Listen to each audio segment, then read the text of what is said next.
We love it when an IPO is announced in the markets. Investors scramble to find out if the company has the potential to be the next Google or Apple. And the joy of receiving allotment cannot be compared. But have you ever wondered what goes on behind the scenes? In this video, we take a look at the IPO process in India a company has to undergo before investing. Keep watching. But if you are new here, first of all, subscribe to our YouTube channel and press the bell notification button because we publish new and interesting stock market related videos daily. Before we understand the steps involved in IPO process in India, let us understand some financial jargons related to IPO first. IPO, an initial public offer, refers to the process where a company offers its shares to the public in exchange for capital. Lead manager or underwriter. The lead managers or underwriters are independent financial institutions appointed by the company. They are responsible for coordinating all the activities surrounding the issue. DRHP, the draft red herring prospectus, includes important information about the company, its business, the industry it is in, current shareholders, and its financials, among various others. Bid, an offer made to purchase something at a certain price. Steps of IPO process in India. Here are the steps involved in the IPO process in India in order for a private company to go public. Hiring of an underwriter or investment bank. When a company decides that it will raise funds from the market, they approach experts in the matter like underwriters or investment banks who specialize in the IPO process. Normally, the company appoints multiple banks for this. The underwriters study the financial condition of the company and guide it by acting as intermediaries between the company and its potential investors. If the company feels that these banks can meet their needs, an underwriting agreement is signed. These banks assure the company that the capital will be raised, but this is not a promise or a guarantee as this depends on market conditions and investor perception of the company. Registration for the IPO.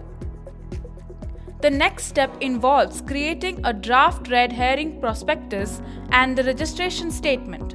This is mandatory as per the Companies Act.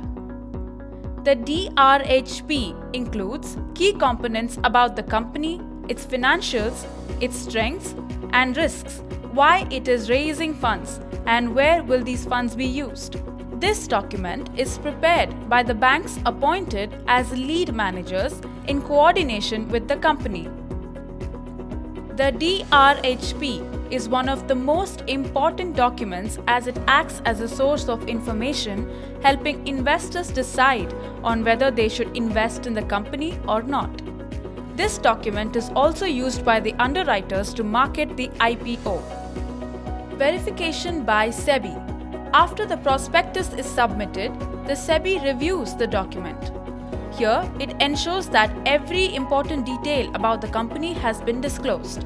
If SEBI feels that adequate disclosures are not made or any errors exist, then it is sent back to be changed. Then the company works on these issues and after making the required changes, once again files for registration.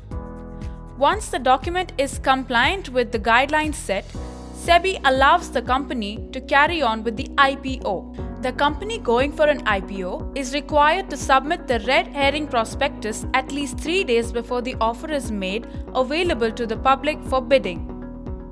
Application to stock exchange. The company then submits an application to the stock exchange where it plans to float the issue. Roadshow. One can look at the next step being the promotion of the IPO. This is undertaken by the investment bankers and underwriters appointed. They would travel to important financial destinations and create a buzz regarding the IPO. The team advertises the IPO in an attempt to attract potential investors or get their attention. They also meet business analysts and fund managers. They hold sessions like Q&A, small group meetings, virtual presentations, etc. Pricing the IPO. The company here has the option to either go for a fixed price IPO or a book building issue. Under fixed price IPO, the price of the company's stocks is set and announced beforehand. In a book building issue, the company sets a price band between which the investor can bid. Here, the company sets an IPO floor price, which is the minimum price investors can bid, and an IPO cap price, which is the maximum price they can bid. Based on this, the highest price at which all the shares can be sold is determined. IPO and allotment takes place. For a period that is usually 5 working days, the final prospectus and application forms are made available to the public both online and offline. Investors can apply for the IPO during this period. Once the price has been finalized, the company and the underwriters will work together to determine how many shares are to be allotted to each investor. This is done within 10 days of the last date of bidding.